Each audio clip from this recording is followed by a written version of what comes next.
I'm Jose Antonio Navarro. Well, I'm George Washington. People know me more than they know you. Oh, no, they don't know you. Lots of people know about me. Haven't you heard of Navarro County?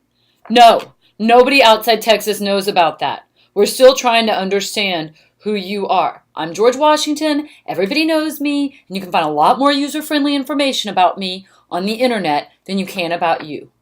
I beg to differ. I'm so sorry. You just caught me. Here's the deal, y'all. This is truly how us social studies coordinators spend our time. I know sometimes you think, oh, they're busy working away at their desk. Really? I just like to play act between the characters that are in the teaks. No, on a serious note, welcome. We are happy to have you here today. Welcome to August 21st.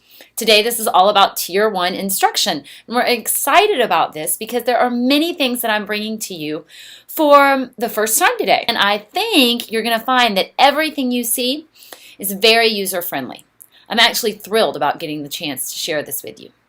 In addition to that, I have some great news.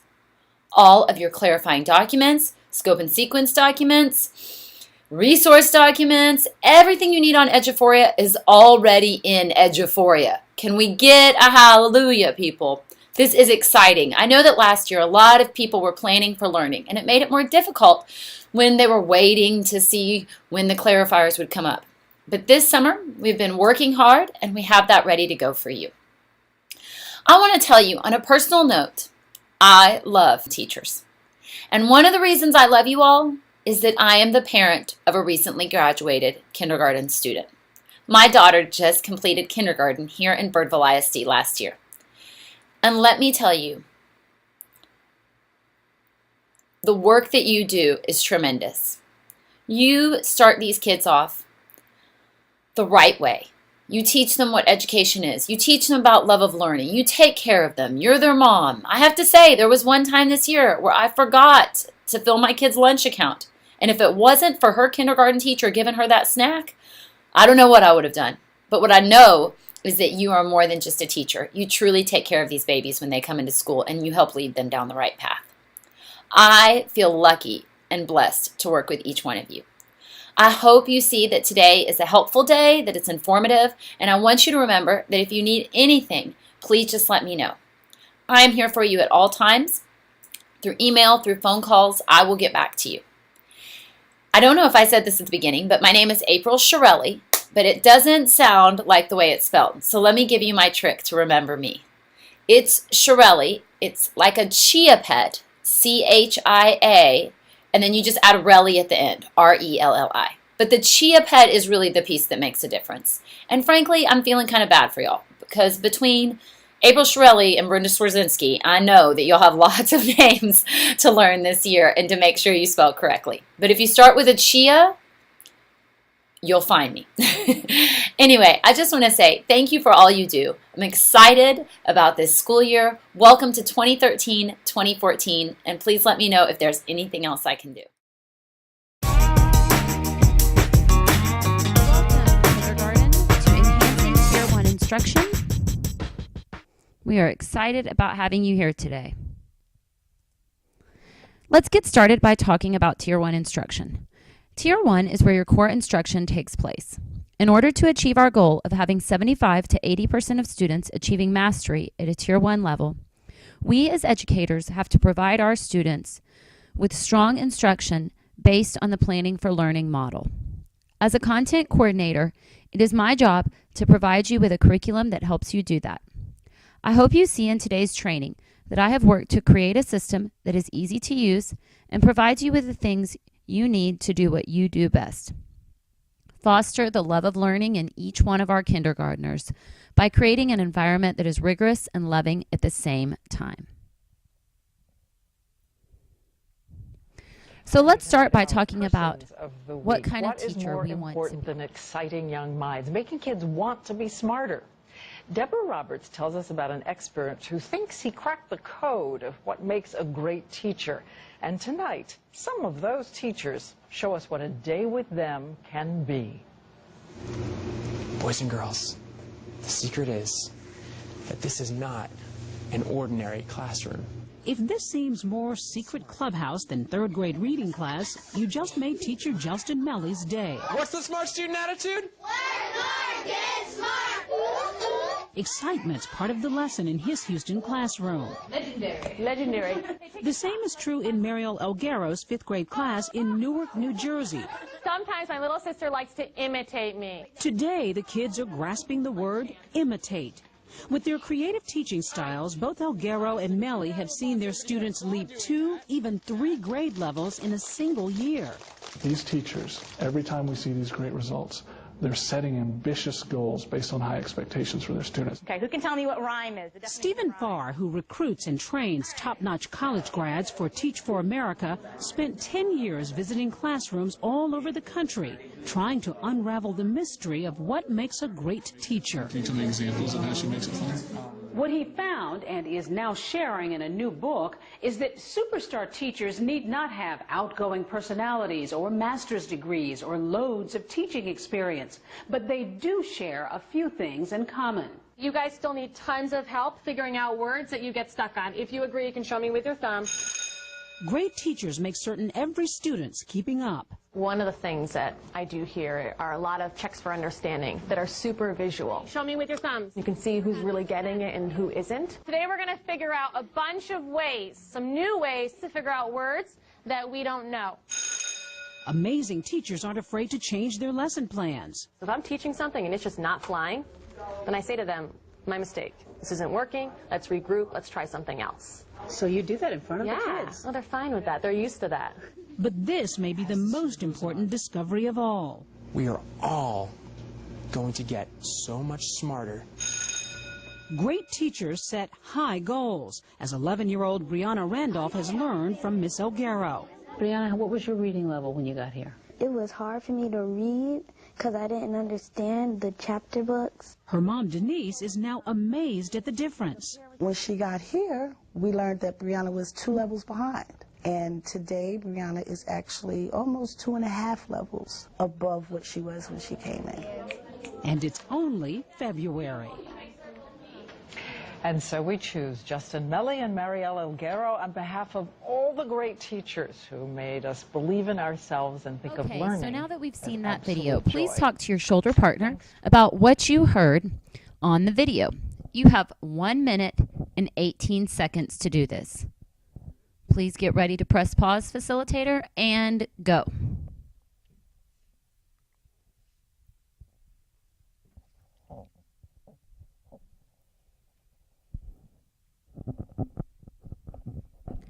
Okay, now that you've had an opportunity to do that, let's talk about this video. I really like this video because it's really about what we're talking about today.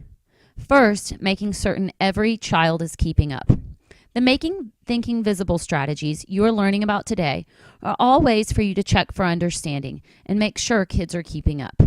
This is something we have to do in Tier 1 instruction in order to do the second thing on the list, which is to readjust based on the needs of your students. You are going to hear this several times today, but in Birdville, we understand that teaching is an art form and that you need to be able to change instruction based on what is or is not working for your students. This is a key piece to successful Tier 1 instruction. In addition to this, we all set high goals. I know that you want for the students in your classes, what you want for the students in your classes is the same thing you want for every loved one in your life, to achieve success. The problem is your kids come in at different levels and with different needs. What we have to do is take those challenges and still continue to have high goals for each and every child in Birdville ISD. I believe in success for all. And when I say this, I'm speaking from a personal place. I know that many of you don't know me, but I'm the child of very young parents, teenagers in fact, and I'm the first person in my family to go to college. Now, my story is not unique, but I know that it was education that gave me the opportunities that I have had. If I didn't have people who believed in me, such as my parents and the teachers who taught me that no matter where we lived or how young my parents were, that I could achieve, I would have never ended up here. My parents actually said they found themselves at a loss once my sister and I graduated college. Their whole goal in life had been to give us the things they hadn't been able to have for themselves. And on the trip home from my sister's graduation, they looked at each other and said, well, now what? I believe that every parent who walks in the door on August 26th wants the same thing for their child. And they want their child to be as successful as possible. And it is our job as educators to make that dream a reality. So let's start by debunking some myths. I know many of you hear all kinds of things about what Birdville wants. I hear it all the time, but April, I heard you want this, or I heard you want that. Gossip, as usual, is probably 1/3 right and 2/3 wrong. So let's talk about the expectations we have for your social studies classroom. First off, I want to tell you I am not a pirate. By this I mean, I want to let you know that I am not here to hijack the curriculum from you. You already have wonderful things in your toolbox. I'm not here to take away all that. Instead, I'm here to make your job easier. Just like in the video, if something isn't working, I want you to tell me. I'm only as good as the feedback I receive, and I hope you will help me make the social studies curriculum continuously improve by talking to me about it. In addition to that, I do not want you to remain trapped behind a door or to fit in the box. You are the best at what you do. Please take our ideas, but you have to make it your own. You will find as you begin to use your atlas that the teacher's guide is scripted. That does not mean I expect you to follow a script.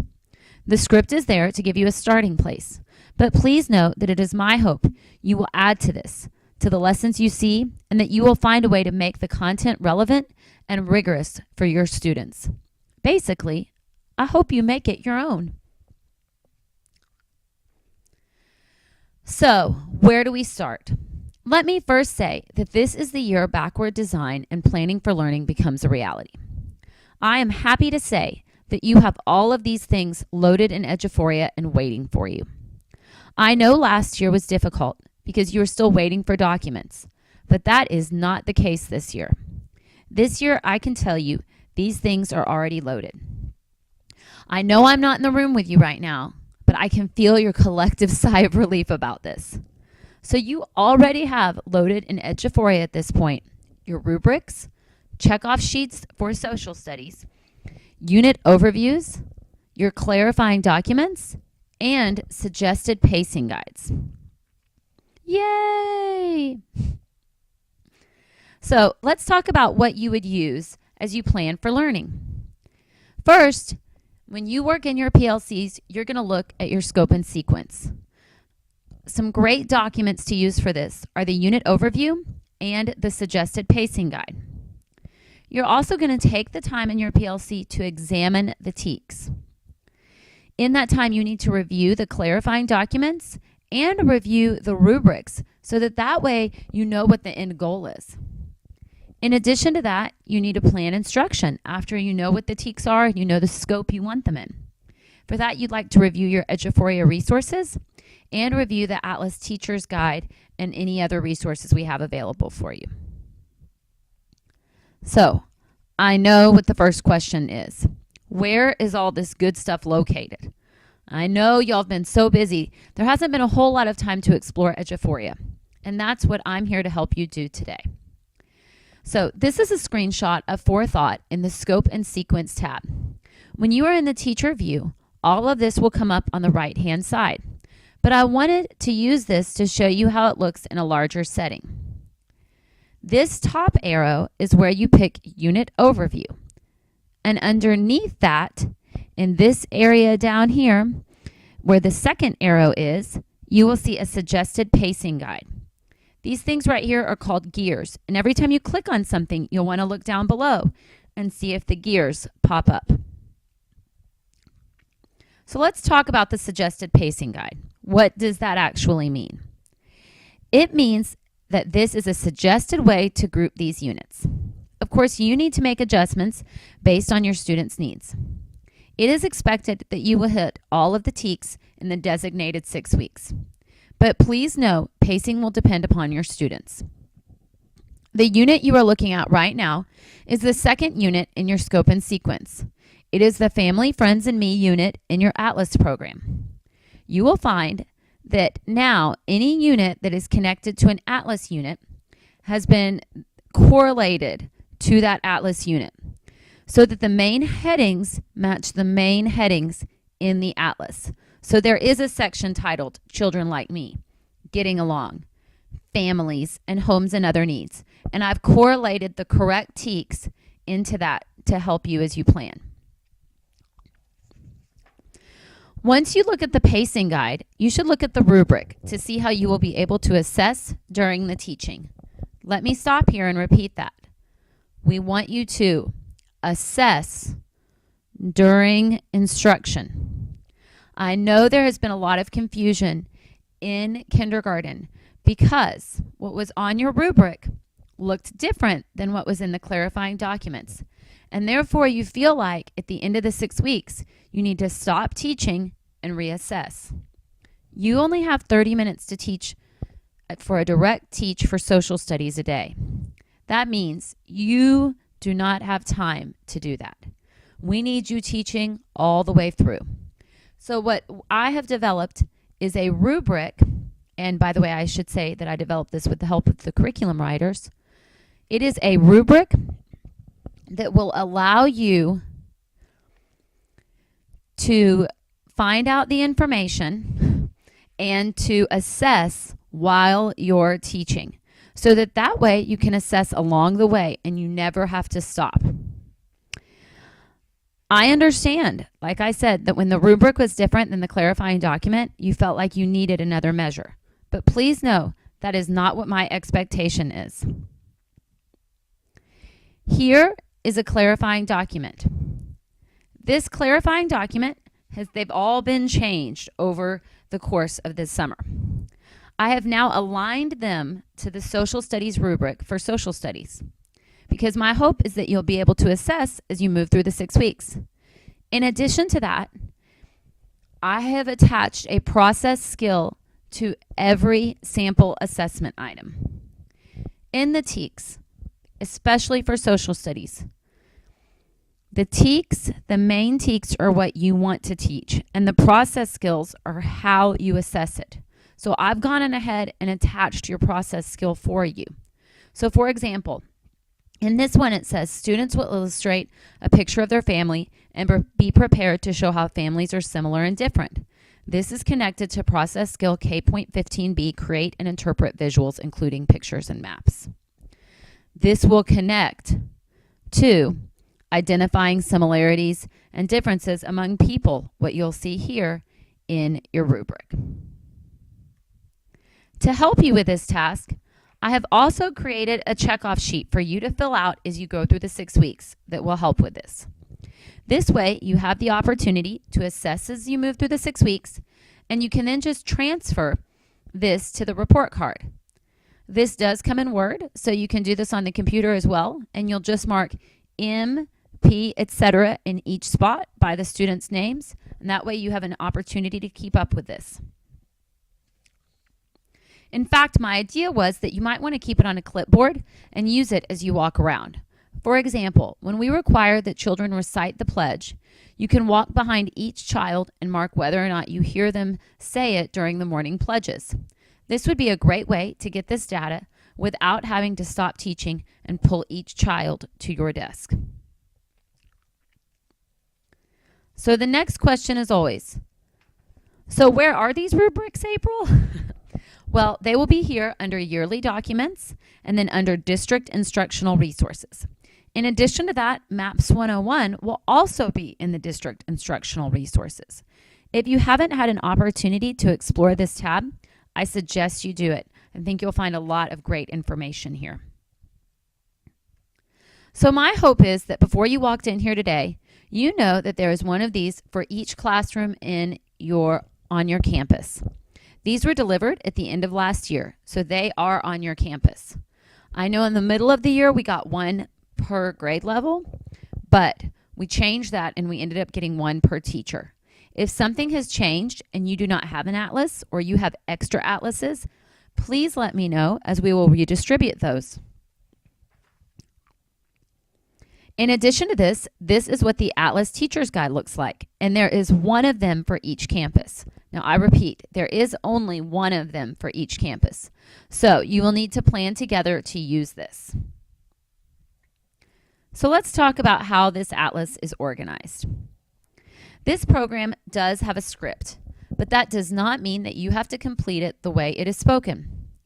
It does mean that it might be important to look this over. There is a title page that includes a family letter to send home with the unit. This may be something you want to consider, as it has helpful tips for how parents can help support the classroom learning at home. In addition to that, it has vocabulary, materials, and the objective of the lesson listed. Now, I already know the next question. I can hear the bilingual teachers saying, but April, does it come in Spanish? The script does not come in Spanish, but you can find student materials and family letters in Spanish online. You will use the code on the inside of the teacher's guide to get to this area.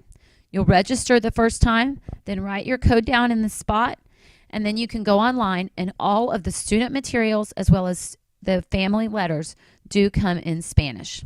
Now, the atlas is not in Spanish, but you can use the pictures, and you might want to cover up the words and change them around since this will be in your classroom. You could put sticky notes on them for the words, but they do have the student worksheets in Spanish. So the next question I get asked is always, what units are in this atlas? And how did the scope and sequence change based on the new alignment? What I have done is recreate your alignment where it makes sense. Some things are the same, some things are different. But where we had an atlas unit, we stuck with that atlas unit. So for example, in the beginning of the year, you typically did home community, school community, local community. Now we do getting started and family, friends, and me.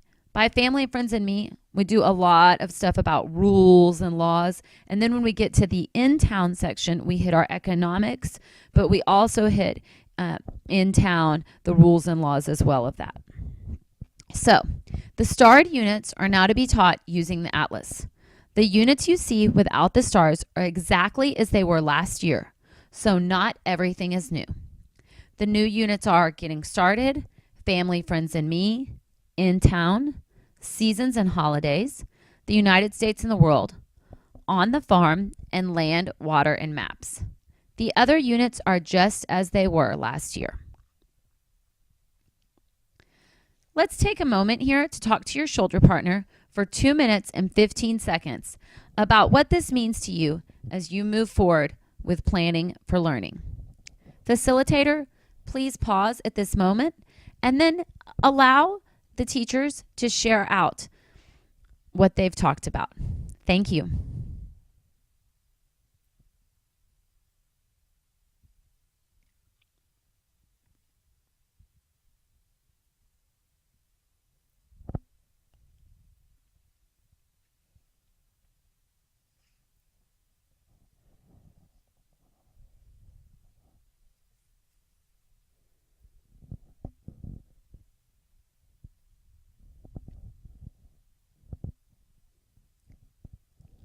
Okay, so going back to the beginning, when we use a planning for learning approach, which includes Eduphoria, the Atlas Teacher's Guide, and amazing thinking strategies such as the explanation game and what makes you say that we are about to learn. This all leads to excellent Tier 1 instruction, which gives us the graduates we are proud of. So let's get started by using the atlas to participate in the explanation game, one of the 5 thinking strategies that can be used to make thinking visible. The purpose for the explanation game is that it's a routine for introducing and exploring ideas. An appropriate usage may be for students might already know something that they're looking at, but they don't fully understand it. And the assessment for this is that we listen for students' explanations, taking notice of the quality of their theorizing rather than the correctness. Now, typically when this is done in an older classroom, the students do this on their own and they write down their responses. In kindergarten, that is not appropriate because you do not have everyone writing yet. So today, as we go through this, I am going to model this for you because this is a very early lesson. And until students get used to going through this type of routine, I really think you're going to have to model the thinking that you want to hear from them. Then I see this being used as a whole class activity where when you bring something new to the table, you go through the explanation game with them. But I don't see you breaking it apart into groups like the older children will do. So, one of the first lessons in getting started uses the Nystrom Jumbo Atlas. Now, as I said, older kids can write down what they see, but kindergartners need to participate in this as a whole class lesson. So I'm going to model it for you because I believe that's the way you'll want to introduce this routine. And please remember, students need good models of what they do before we begin to ask them to do it with them. This is part of the I do, we do together, then you do. So please pause for me a moment, and now you are my classroom. So today, class, I'm going to practice a game I like to call the explanation game. The first thing I do is look at something and I name it. What do I see on this page? I just name what I see. Well, I see elephants. I see an airplane. I see words. And next to the words, I see numbers. I also see little bubbles coming out of the elephant's mouths. I see papers in the lady elephant's hands. I see that the elephants are dressed, and one elephant has on a tie and one elephant has on a dress. One elephant has a bow in her hair and one elephant has on a hat. Okay. Oh, and I see a letter I know. I see a J. I know that letter. And I see an A. April starts with A, so I see an A. Okay, so I've named that. Now I'm going to think of why all this is on the page. I'm going to explain it. Explain means, what do you think this all means? Well, I think the pages and words go together. I also think the elephants are a family. I don't know what they're saying, but they look happy. I also think they're going on a trip. The next part of my game is called Give Reasons. Now I have to give reasons for what I just said. Well, I think they're going to go on a trip because they have a suitcase and I see an airplane. I think they're a family because I see an older man and woman and 2 kids. And that reminds me of my family and my mom and dad. I think the words and the numbers in the box are connected because they're close together. And so there's not like a box there, but it kind of looks like a box the way it's lined up. So I think that means that that's all together. Okay, the next thing I'm going to do is generate alternatives. Class, alternatives is a big word, but it means try to think of another thing that it could be. It means even if you think something's like this, what else could it be? So is there anything else that this could be? Could I generate alternatives? Well, those words and numbers could not be connected. And that could be their aunt and uncle or their grandma and grandpa instead of their mom and dad, because sometimes I go with other family members.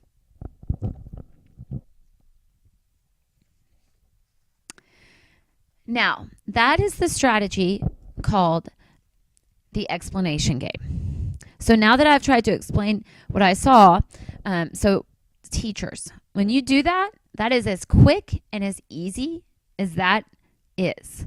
Now, if you look at this in the atlas, the activity actually wants you to answer questions that are kind of similar to this to the whole class. You can do that, but this would be a great way to model for them how to answer this before they go on. So now back to being my class. Okay, class, now that I've tried to explain what I saw, let's talk about it. This is called a jumbo atlas because it is a really big atlas. It's jumbo sized. So they've used some of the biggest animals in the world to be our tour guides through the atlas. What are the biggest animals, some of the biggest animals in the world? That's right, elephants. Elephants are big. Or another way to say that is that elephants are jumbo. This page of the Jumbo Atlas is called the title page. It gives us the title of the book. A title is what the book is called. At this point, teachers, I would circle the title and read it out loud. The Nystrom Jumbo Atlas. And this is the Jumbo family. How many elephants are in this family? I hope I have someone in the audience who's answering. Just shout it out, class. No, it's not 3. It's 4. Good job, class. That's right, there are 4. Let's count them together. 1, 2, 3, 4. And who are the members of the family? We'll see the who are they? Who do you think they are, class? Oh, you think that could be their mom and dad or their aunt and uncle? Okay, maybe. Well, we'll see them. I think it's their mom and their dad and the boys and the girls, because I can read the little bubbles that are coming out. And that man with the tie, he says, "Hi, we're the Jumbo family." And the lady that looks like the mom says, "Come along with us." And the little girl says, "We'll meet new friends." See, I can tell it's a girl because she has a bow in her hair. And the boy with the cap on says, "And see new places." We will see members of the Jumbo family on each page of our atlas. Before we start exploring the atlas, we also need to know where to go. The pages and words right here that look like they were in that box, they're kind of close together, are called the table of contents. And the table of contents is an important part of a book. It tells what is in the book and how to find it. Let's find out what we will be learning about in this atlas. Class, together, let's look at what we'll be studying this year. One theme is called Family, Friends, and Me. What do you think that means we'll be studying? Now I'm going to pause and I need a volunteer to answer. Facilitator, please pick someone.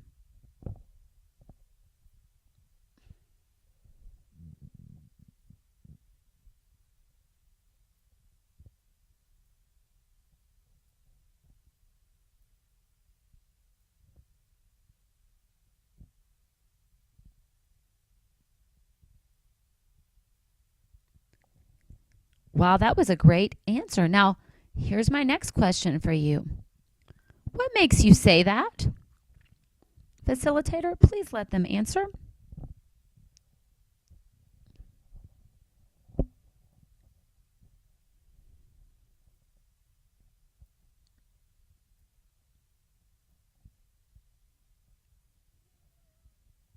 Okay. We will also be studying seasons and holidays. Who knows what that is? And please tell me, what makes you say that? Facilitator, please pick someone.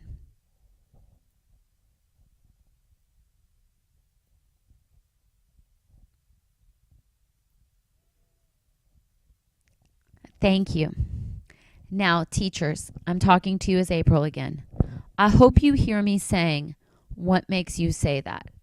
After the explanation game, what makes you say that is the second strategy that we want you to be using all the time. What makes you say that is a strategy we use to get kids to think about what they answer. It's also a strategy that allows us to know what they're thinking. You can do it at all times, and it really helps with that metacognition piece. Of course, just like we did in the explanation game, before I would begin asking students to think this way, I would model the thinking for them.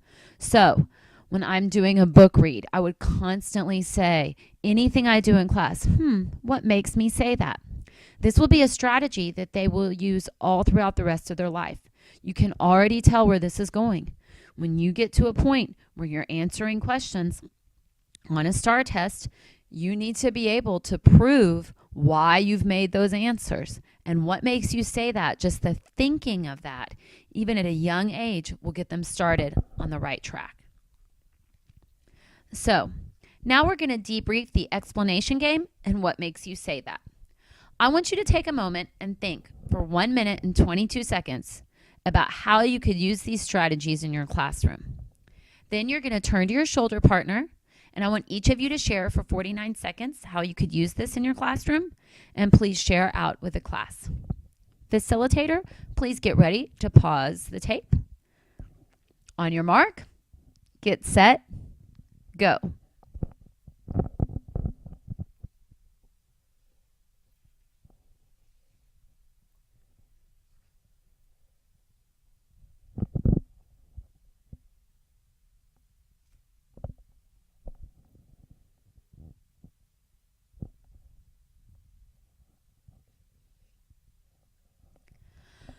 Okay, so you might be asking, what else will I find when I go online and look at this atlas?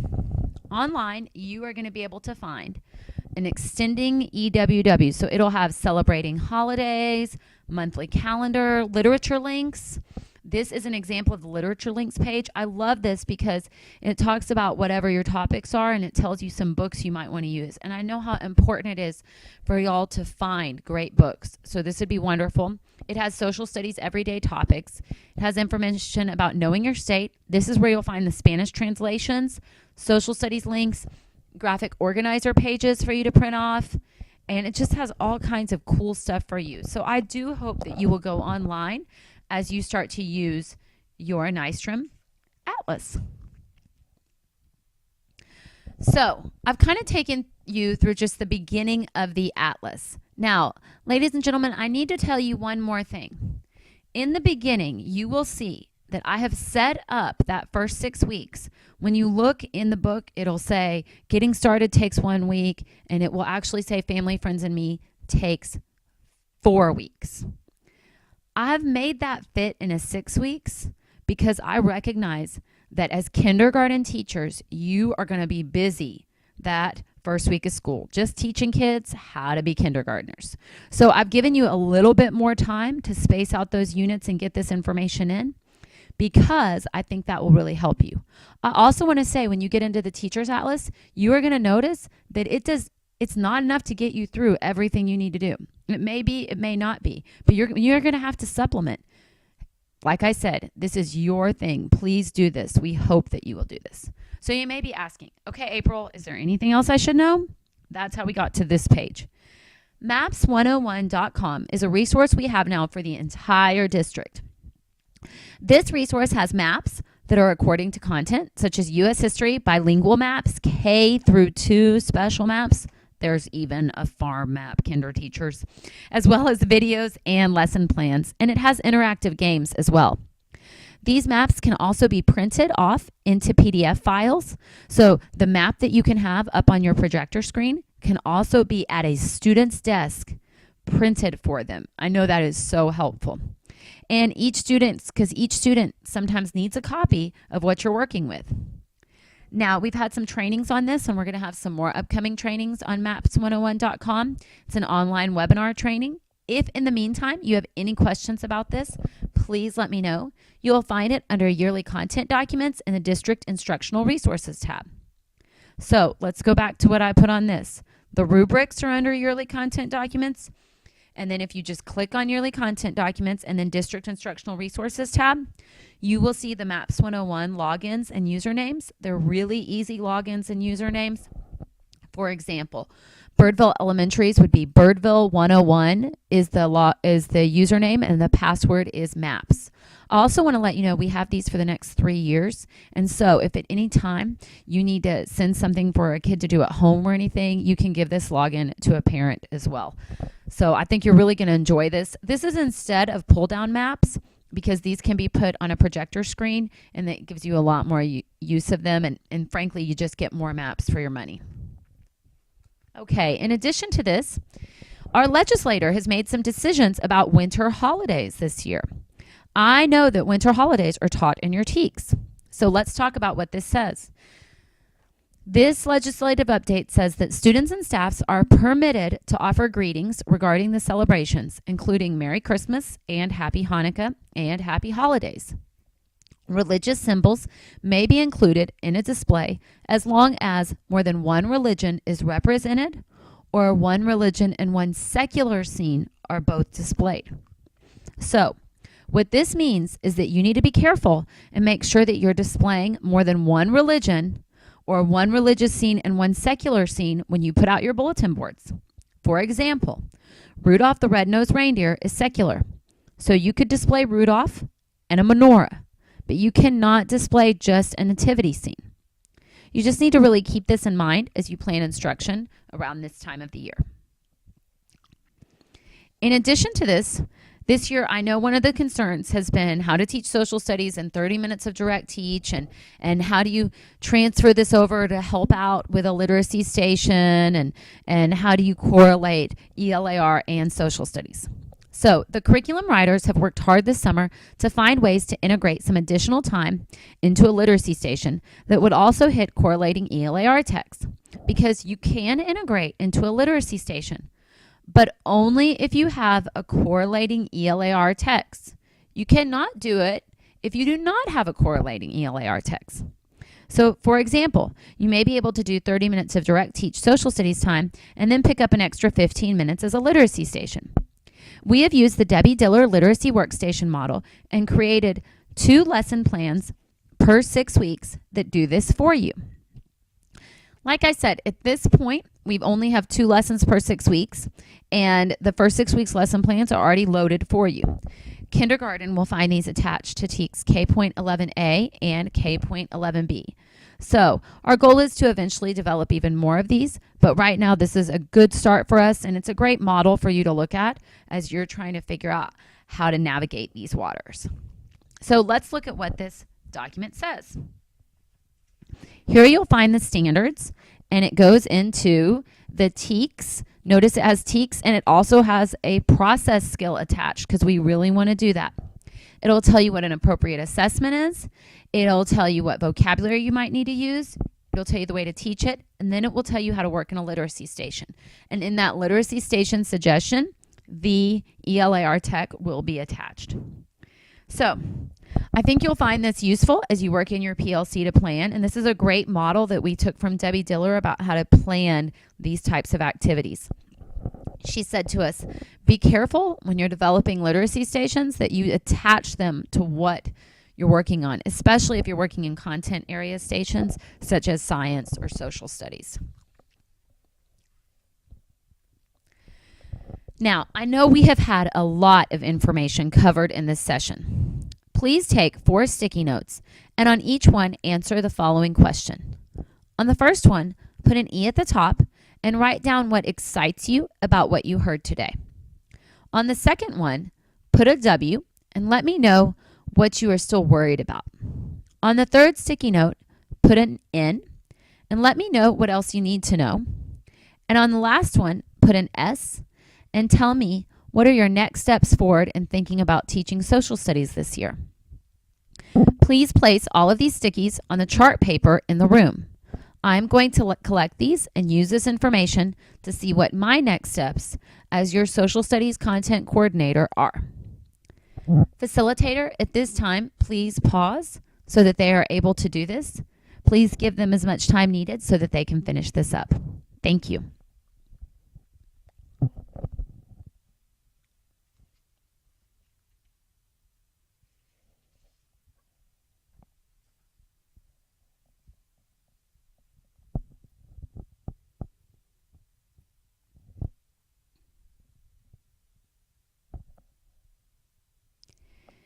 In closing, I would like to end with a quote I have on my office. And I want you to see here, I've even taken a picture of the framed quote I have sitting in my office. I want to let you know that I believe you are the heroic educators we heard about yesterday at Convocation. I know the job you do is enormous, and I want you to know I'm here to support you in any way possible. I hope you have a wonderful first week of school and very successful 2013 2014 school year. Here goes. 100 years from now, it will not matter what kind of car I drove, what kind of house I lived in, how much money I had in the bank, but the world may be a better place because I made a difference in the life of a child.